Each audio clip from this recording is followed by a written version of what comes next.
18 de febrero de 1983. Era el último día de la semana laboral y por ello pasó a la historia con el sombrío nombre de Viernes Negro. Ese día, el gobierno del entonces presidente Luis Herrera Campins anunció una drástica devaluación del bolívar. Desde la década de los 30, el bolívar fue una de las monedas más sólidas del mundo, símbolo de la prosperidad venezolana.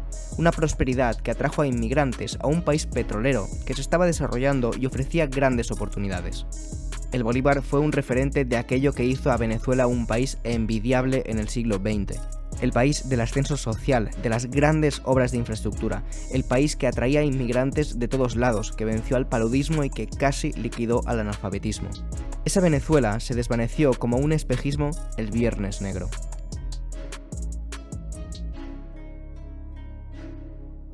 El Viernes Negro supuso la ruptura del periodo de mayor estabilidad cambiaria y monetaria que tuvo el país latinoamericano en su historia.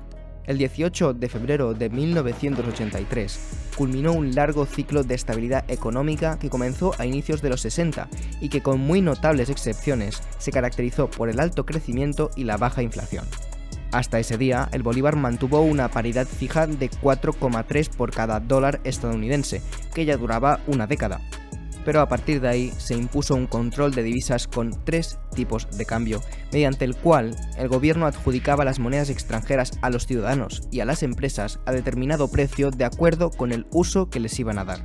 La devaluación empobreció de la noche a la mañana a los asalariados, jubilados y a todo aquel que tenía sus ahorros en bolívares, que perdió un 70% de su valor. La medida también provocó una desaparición de productos debido al encarecimiento de las importaciones. Asimismo, hizo que aquellos que se habían acostumbrado a viajar al extranjero, en especial a Miami, para vacacionar o para ir de compras, no pudieran hacerlo con la misma frecuencia.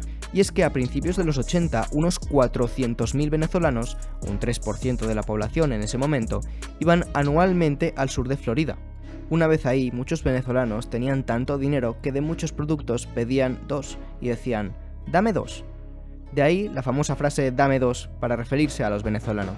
La devaluación mostró que el crecimiento registrado en los años anteriores se sustentaba en el gasto público, que promovía una economía de puertos basada en la importación de bienes.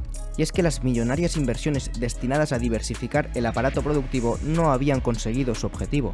Pero para entender el Viernes Negro hace falta viajar casi una década en el pasado.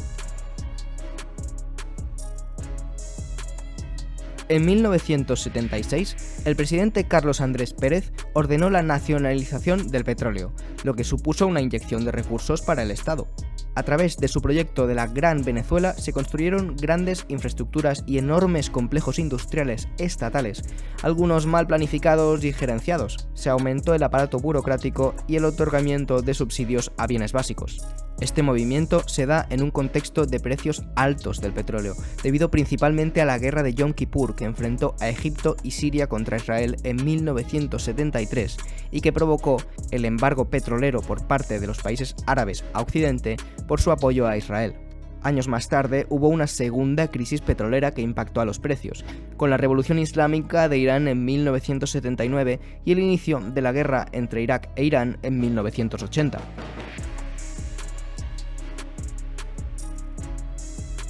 Durante ese tiempo, el precio del petróleo estaba por las nubes y el Estado venezolano comenzó a crecer, pero cuando los precios cayeron, se recurrió al endeudamiento externo para mantener el ritmo de gasto.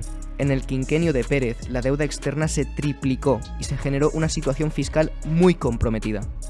La deuda externa creció porque las autoridades económicas del gobierno de Pérez pensaron que los precios del petróleo subirían por un largo plazo, y sin embargo, la época de vacas gordas no continuó y para 1981 el crudo cotizaba a la baja. El presidente que le siguió, Herrera Campins, intentó corregir el rumbo y el gobierno central comenzó a reducir el gasto público durante los años de 1979 y 1980. No obstante, la inflación y el malestar social que provocó el ajuste frenaron al gobierno, quien no tenía la mayoría en el Congreso ni el respaldo de los sindicatos, el empresariado, ni mucho menos los ciudadanos para continuar con sus reformas. Nadie quería escuchar la palabra austeridad, y eso era porque se creía que la economía seguiría creciendo a pesar de todo.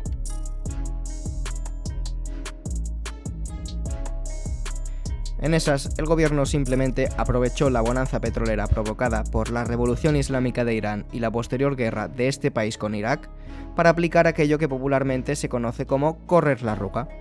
Frenó las reformas y optó por mantener el bolívar sobrevaluado para facilitar la importación de bienes y generar una sensación de bienestar ficticia. Pero cuando el petróleo volvió a caer, el gobierno tuvo que aplicar la devaluación. Y así llegamos al Viernes Negro.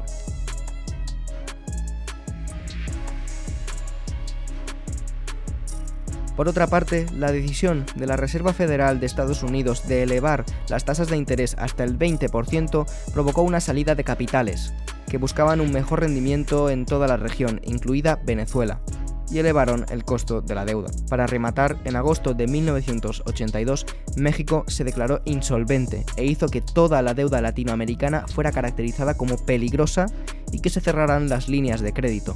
Se estima que meses antes de la imposición del control de divisas, los venezolanos sacaron del país unos 8.000 millones de dólares. Por otra parte, las reservas del Banco Central de Venezuela pasaron de 19.000 millones a 4.000 millones en tan solo un año.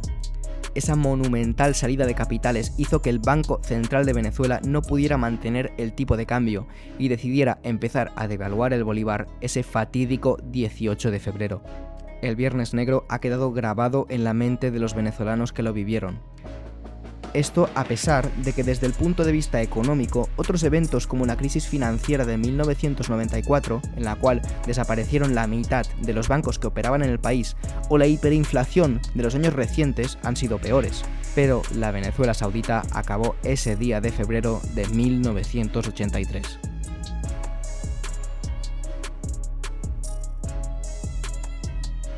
El bolívar no fue el único que perdió en ese aciago día, pues el sistema político venezolano, que se instauró tras la caída del general Marcos Pérez Jiménez el 23 de enero de 1958, también salió herido.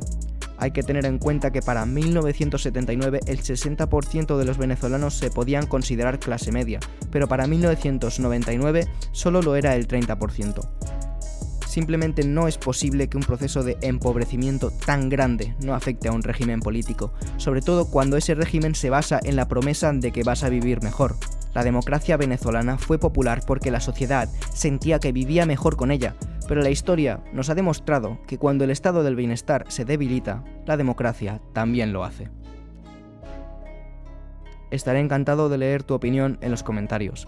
Si te ha gustado este reportaje y quieres ver más como este, puedes suscribirte a Coste de Oportunidad.